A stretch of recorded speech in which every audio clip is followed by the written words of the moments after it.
Sir, you also like...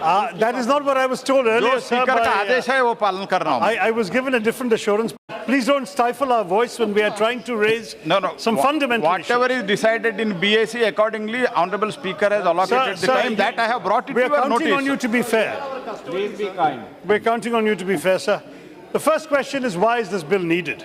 Because on the night of 8th November, the government, or rather the Prime Minister, in a 48-minute address, unilaterally and unnecessarily announced that some 14 lakh crore rupees worth of 501,000 rupee notes, amounting to 86.4% of all the currency in circulation in India, would be illegal as of midnight.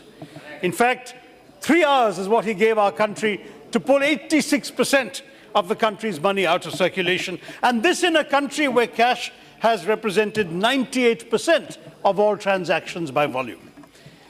Mr. Premachandran has already described why he thinks this is illegal, but within days, the real result of the Modi announcement became apparent: the severe disruption of normal economic activity.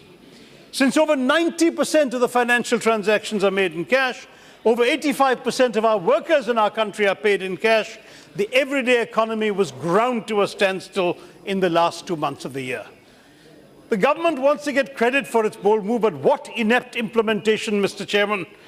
It made a mockery of the initial shock and awe with which the announcement was greeted. Appalling lack of elementary planning, which unleashed anarchy on the economy and insecurity and anxiety amongst people.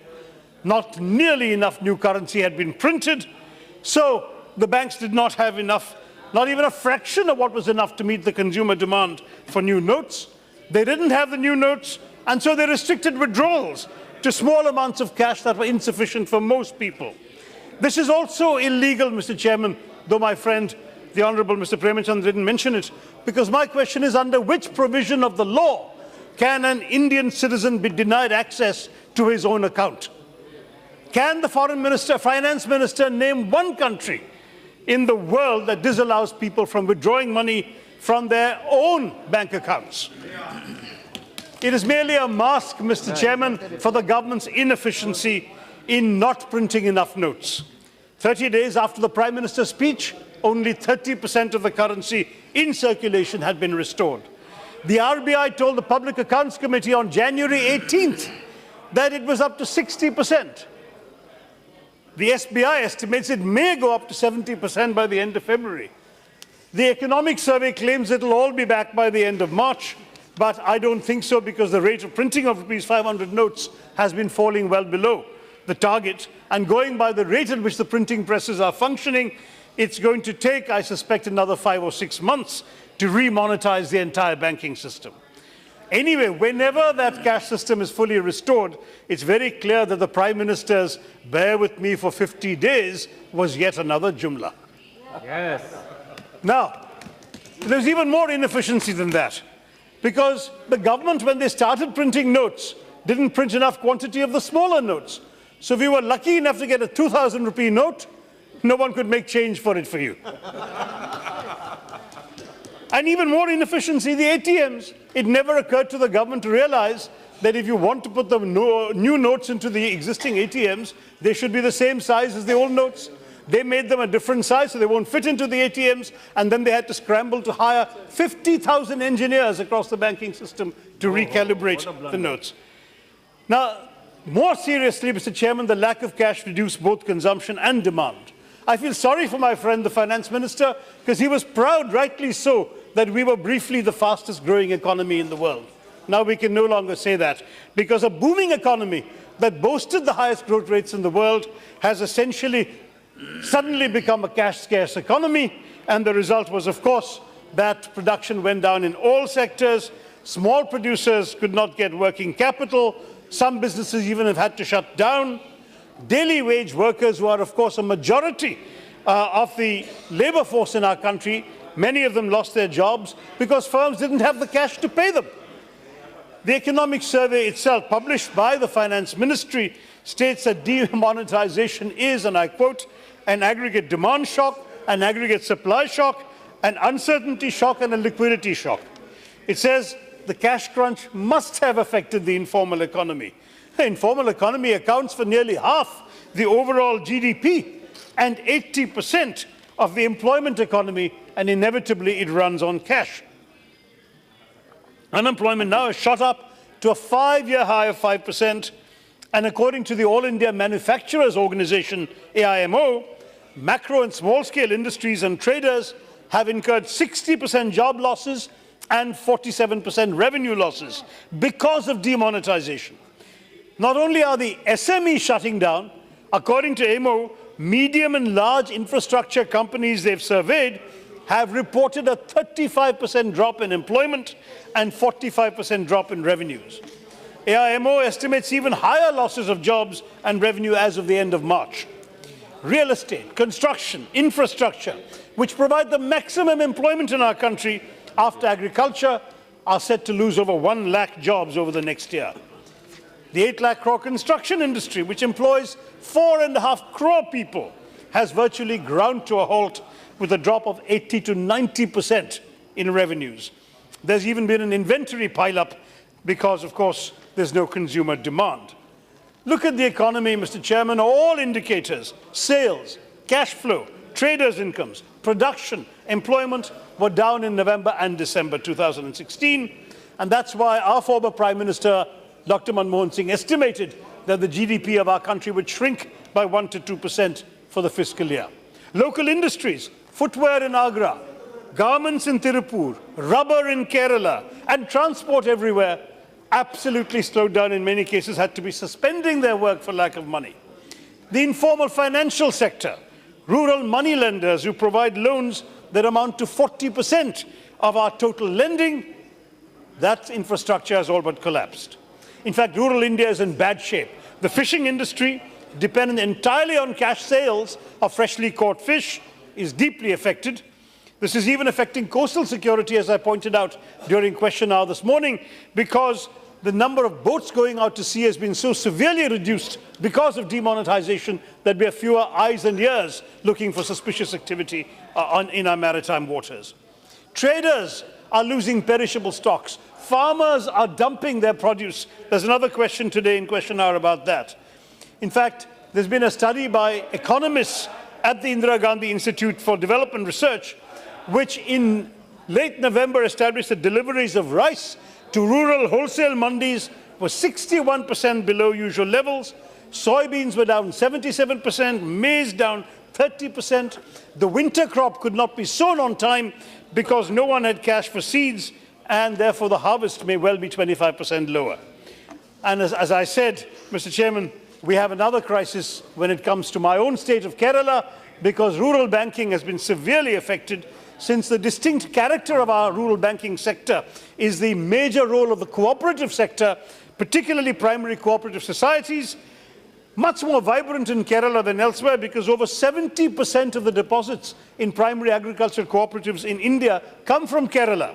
Over 70% of the non-agricultural loans and advances made in India are made in Kerala. Over 15% of the agricultural loans and advances in India are disbursed in Kerala. But the Reserve Bank of India prevented all the 370 central district cooperative banks, 93,000 primary agriculture credit societies in the country from depositing or converting old notes after November 8th. And the result has been particularly damaging for my state. And I want to say that it's not just a question of one state. It shows a certain thoughtlessness towards the realities of our rural economy. Dairy, agriculture, and as I said, fishing have all been severely affected. Tourism may not seem very important to some people. It is, for us in Kerala, a huge contributor to our GDP. It's also vital for employment across the country. But foreigners were given a lot of inconvenience because of demonetization. Tourists were returning from Agra without seeing the Taj because their notes were not accepted at the ticket window. Travel plans had to be curtailed. Tourism prevails by word of mouth. How will you bring back, Mr. Chairman, the trust of foreigners who have spread the word of their harrowing ordeals in demonetizing India? Now, the economic survey has already lowered the growth rate projection to 6.5%. The IMF has come down from 7.6 to 6.6. The CMIE, the Center for Monitoring the Indian Economy, says it will be only 6% for the next 5 years. So, I know the finance minister has made lots of claims about India's growth. I would say he and his prime minister have belied the expectations of the people of India. What's interesting is that the Modi Sarkar itself has accepted that demonetization has had a severe negative economic impact, because in the list of achievements mentioned in the economic survey released on the 31st of January by the chief economic advisor, there's a list of achievements. They mention Aadhaar, GST, FDI, UPI, but no mention of demonetization. In fact, Aadhaar, GST, FDI are all Congress-initiated programs. So I want to accept the Prime Minister's invitation this morning that we will happily take credit for the few good achievements of this government. The Modi Sarkar also accepts, and I'm quoting from Chapter 3 of the Economic Survey, that demonetization resulted in slowing growth, demonetization reduced demand, cash, private wealth, it reduced supply, reduced liquidity and working capital, disrupted supply chains, increased uncertainty, and I'm quoting, still quoting, job losses, decline in farm income, social disruption, especially in cash-intensive sectors. So I would commend to the Finance Minister Chapter 3 of his own economic survey as my indictment of his government. Now, the Prime Minister has been talking about the surgical strike on black money, corruption, terrorism, counterfeiting, but it's very clear that these objectives have not been met. A surgical strike is always precisely targeted, but here, the collateral damage is so extreme that the pain inflicted has outweighed any tangible gain. And what are the gains? Let's take black money, for example. The estimate was that many people, rather than attract the attention of the law enforcement authorities and of the tax authorities, would not return their money, they would destroy their black money. Various agencies estimated around 25 to 35% of the specified banknotes would not be deposited by the stipulated dates. And on November 23rd, the Attorney General of India, no less, told the Supreme Court that the government expected that SBN worth 4 to 5 lakh crores would be rendered worthless on account of not being deposited. What happened? Well, it seems that our black money holders have found creative ways of laundering their money, and the result is that most of the estimated black money in circulation, this 4 to 5 lakh crores that the Attorney General mentioned, has flooded into the banks. Now, it seems that some well-placed friends of the ruling party may well have been allegedly tipped off, because the well-connected clearly were able to unload their money. None of them seem terribly troubled by the November 8th announcement.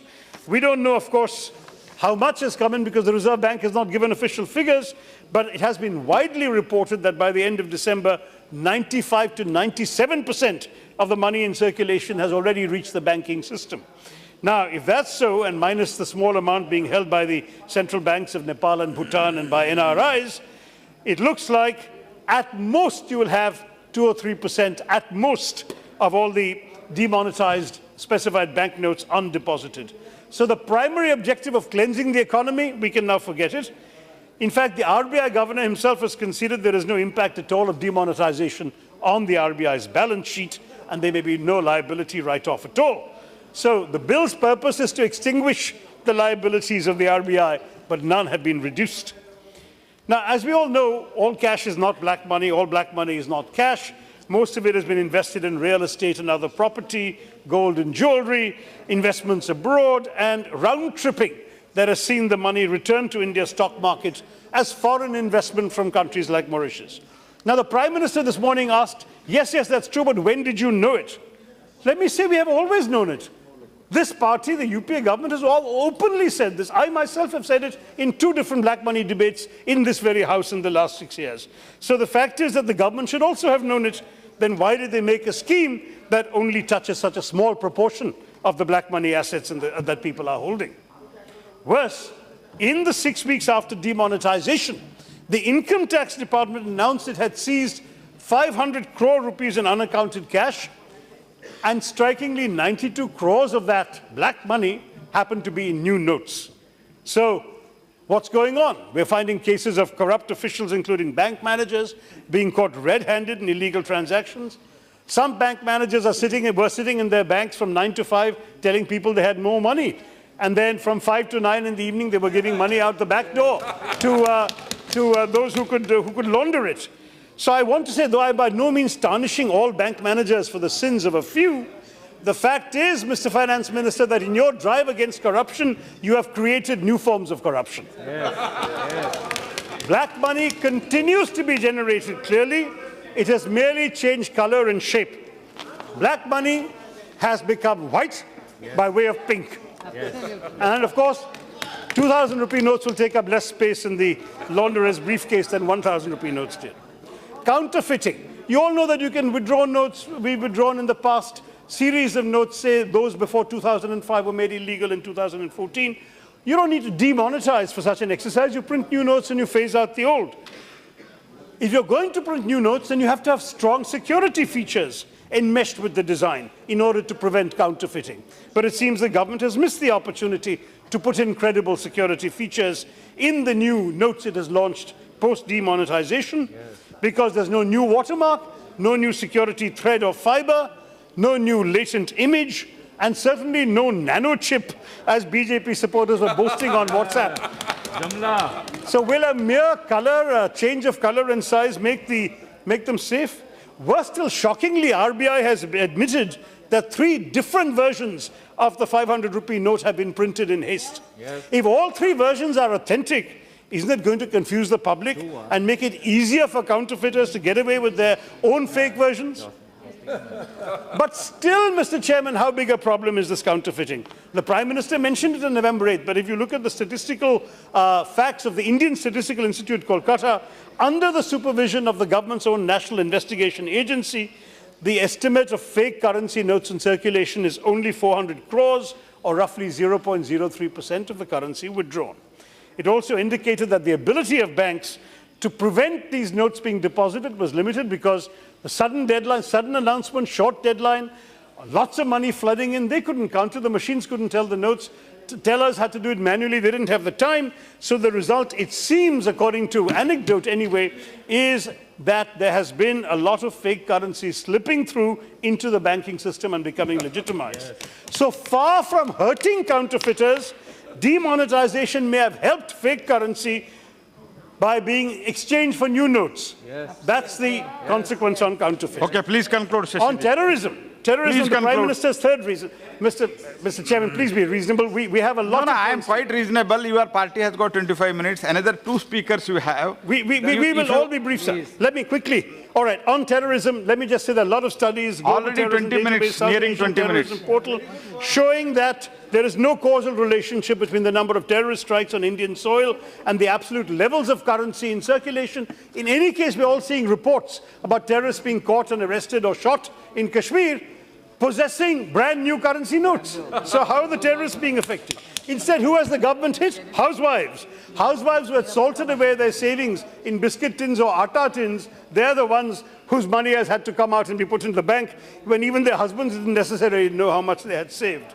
And then the stories of individual tragedies have been mentioned in this House. Hospitals turning away patients who only had old notes, children suffering, middle-class wage earners unable to buy medicines for the sick, 115 people reportedly dying after collapsing in bank queues, committing suicide, hitting each other, murdering each other, other demonetization-related events. There's even a report in one of today's papers that demonetization has led to an increase in domestic violence cases. So the people at the bottom of the economic pyramid have been the real victims of this policy. And, you know, I do want to say, Mr. Chairman, we've been restricting weddings in the wedding season to 2.5 lakhs each. But it seems if you were a BJP leader, you had no difficulty in celebrating a lavish wedding, even after demonetization. The goalposts have been shifting, Mr. Chairman. One thing, the Reserve Bank has issued 138 notifications in the first 70 days, then has stopped counting.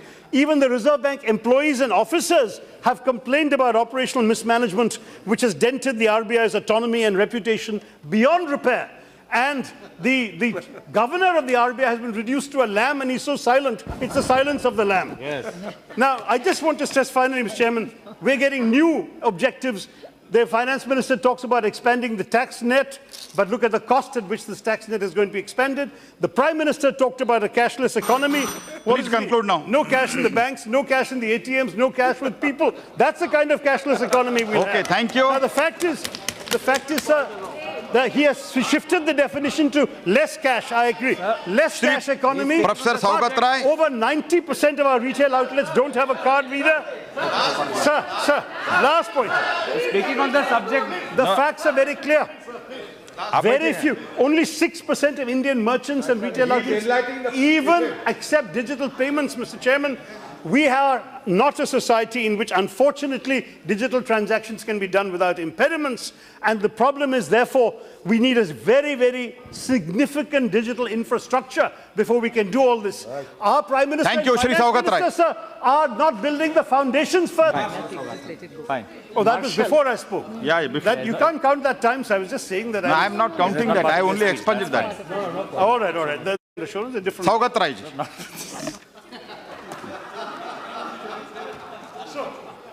Saugat Rai, only Saugat Rai speech will go on. No, can't. There is a constraint. No, time constraint also you should understand.